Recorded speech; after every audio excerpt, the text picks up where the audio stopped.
Exactly on the 7th of July during the Accelerate Conference, during the Hour of Prophecy, Bishop Waloke made certain prophecies that I actually articulated. I remember writing 5 of them on my notes.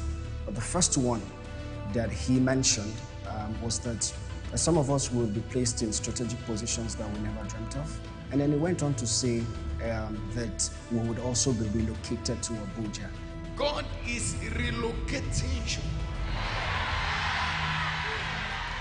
Listen to this. Literally, He's taking you and planting you in Abuja.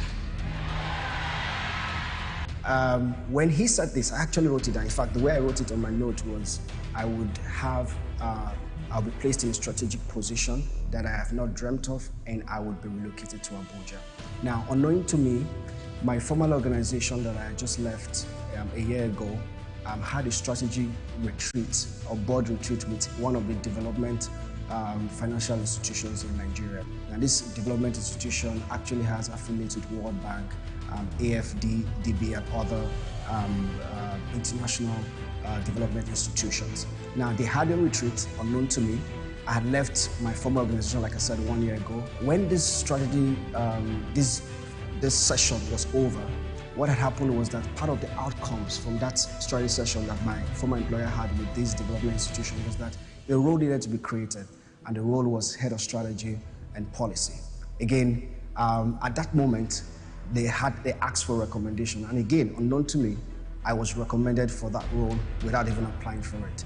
And so I was reached out to send my CV, which I did, and had conversations.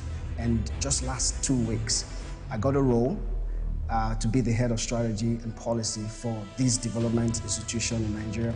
And in the next 2 weeks, I will actually be relocating with my family to Abuja to ascend on this new role. The package is almost twice what I earn, status car, status house. It's just very humbling.